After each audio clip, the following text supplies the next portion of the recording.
Hi, and welcome back to the Self-Actualization in the Age of Crisis Chapter Summary Series. I'm your host, Ron Rivers, and today we're going to be discussing Chapter 2, Modern Shamanism.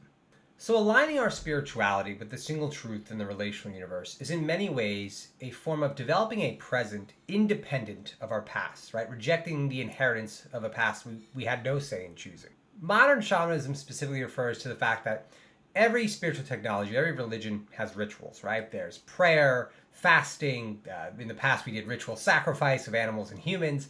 And modern shamanism is kind of tying ritual to our beliefs in alignment with the single truth in the relational universe, so as to kind of connect us beyond the boundaries of space and time to each other as practitioners. The non-religion religion that we're creating around the single truth is no different, as I mentioned. So we partake in kind of what we call small rituals. Okay, small rituals are practices that every individual can embody, that really align us with our core values. And that's really the key difference between soulcraft and modern shamanism, small rituals. Whereas soulcraft is the development of our powers of creation, modern shamanism and the small and high rituals that kind of follow are really a way of kind of connecting us with the spirituality, the core values that deeply align us with the single truth and relational universe. High ritual specifically references the high dose psychedelic experience. And I'm going to dive deeply into this in another section, but I want to emphasize from the start, none of this is medical advice. However, it is an incredibly transcendent experience, as many practitioners will tell you. And for the uninitiated, it can have profound spiritual implications. It is a form of communication with an intelligence or being or whatever that is deeply sacred and very, very deeply intertwined with human history and the evolution of our species over time. In many ways, modern shamanism serves as a proactive approach to kind of reducing the impact that ego has on us in kind of limiting our ability to be our most authentic selves, and in that, right, be authentic with the other and the world around us. Now, you might hear shamanism and think it's something ancient or kind of out there, based on the kind of individual programming you've had growing up. The ethnobotanist Terence McKenna has what's called the stoned ape theory. You may have heard about it. I know Joe Rogan's done a really popular piece on it. But essentially the idea is that about 3.5, 4 million years ago, hominids, or our ancestors, I should say, had to descend from the trees, right? Monkeys that were essentially bound to trees for like food. Climate change kind of reduced the climate and, more importantly, the vegetation. So trees became more sparse. There was more space between them. So kind of jumping from tree to tree became super difficult.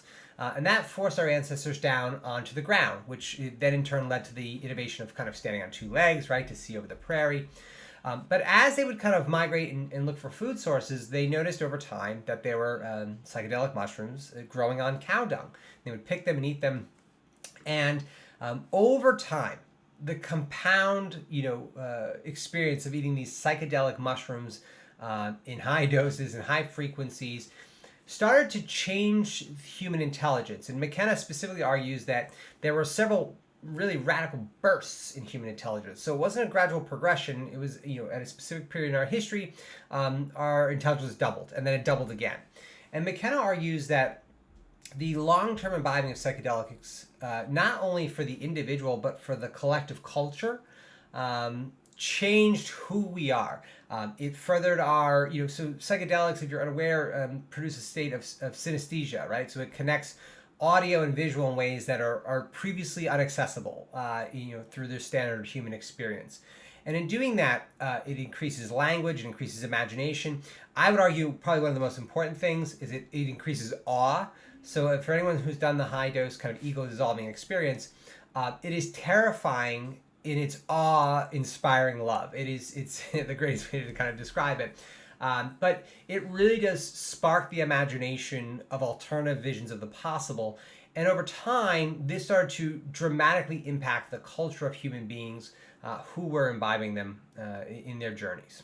In many ways, self-actualization in the age of crisis is the archaic revival that Terence McKenna spoke of, which is the binding of our spirituality back to nature, where it was really grown from, right? What it has been for the vast majority of our existence as anatomically modern humans, and binding it back to a nature-rooted authority that is the single truth. So in that way, we've kind of fulfilled that prophecy and drive spirituality back to nature where it belongs, where it originated, and away from these artifacts, these hierarchical artifacts of dominion philosophy and religion that are so powerful and dominate us today.